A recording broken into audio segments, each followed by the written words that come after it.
പിന്നെ നിങ്ങൾ പറഞ്ഞിരിക്കുന്നത് എനിക്ക് തോന്നുന്നു വെണ്ടിട്ടായി ഉണ്ടായിട്ടുള്ള ഒരു സംഭവത്തെക്കുറിച്ചാണ്. യഥാർത്ഥത്തിൽ നിങ്ങൾ അവിടെ പോയോ? ആ സംഭവം നടന്ന സ്ഥലത്ത് പോയോ? അവിടെ പോയിട്ടാണോ നിങ്ങൾ ഇത്തരത്തിലൊരു പരാതി ഉന്നയിക്കുന്നത്? ഞാനവിടെ പോയിട്ടില്ല. പക്ഷേ ഞങ്ങളുടെ പാർട്ടിയുടെ നേതാക്കന്മാരവിടെ പോയി.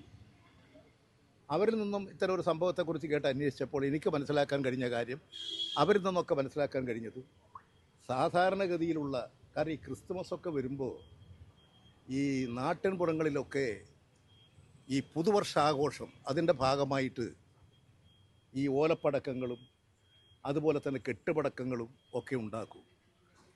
ചില സമയങ്ങളിൽ അത് അപകടം ഉണ്ടാക്കിയിട്ടുമുണ്ട്. അങ്ങനെ ഉണ്ടാക്കാൻ പാടില്ലാത്തതാണ്, നിയമവിരുദ്ധമായി. പക്ഷെ നമ്മുടെ നാട്ടിൽ ഒരു പഴയകാലം തന്നെ ഇങ്ങനെയുള്ള വിശേഷ ദിവസങ്ങളിൽ പടക്കം വാങ്ങി കടകളിൽ പോയി പടക്കം വാങ്ങി പൊട്ടിക്കുക എന്നുള്ളതിന് അപ്പുറം സ്വമേധയാ തന്നെ ഇത്തരം ഒക്കെ പടക്കം ഉണ്ടാക്കിയിട്ട് പടക്കം പൊട്ടിക്കുന്ന സ്ഥിതി ഉണ്ടായിരുന്നു. വെണ്ടിട്ടായിൽ യഥാർത്ഥത്തിൽ ഒരു തരത്തിലുള്ള ബോംബ് സ്ഫോടനവുമല്ല. അവിടെ ഒരു സാധാരണഗതി ഞാൻ മനസ്സിലാക്കിയിട്ടുള്ളത്, സാധാരണഗതിയിലുള്ള ഒരു ചരട് കൊണ്ട് കെട്ടി, ആ ചരട് കൊണ്ട് കെട്ടി ഉണ്ടാക്കുന്ന പടക്കം ആ കെട്ട് അല്പം മുറുകിപ്പോയാൽ സ്ഫോടനം ഉണ്ടാകും. അതിൻ്റെ വളരെ പ്രാക്ടിക്കലായി അനുഭവസ്ഥരല്ലെങ്കിൽ അപകടം ഉണ്ടാകും.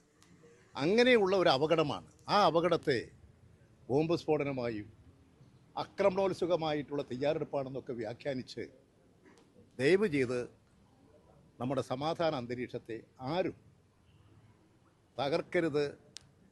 ഈ കണ്ണൂരിൻ്റെ സമാധാനവും കണ്ണൂരിൻ്റെ ഇന്നത്തെ അന്തരീക്ഷവും നമുക്ക് കൂടുതൽ ശക്തിപ്പെടുത്തിയെടുക്കാൻ കഴിയണം. അതാണ് CPM ആഗ്രഹിക്കുന്നത്. അതിനനുസരിച്ചാണ് ഞങ്ങൾ പ്രവർത്തിച്ചുകൊണ്ടിരിക്കുന്നത്.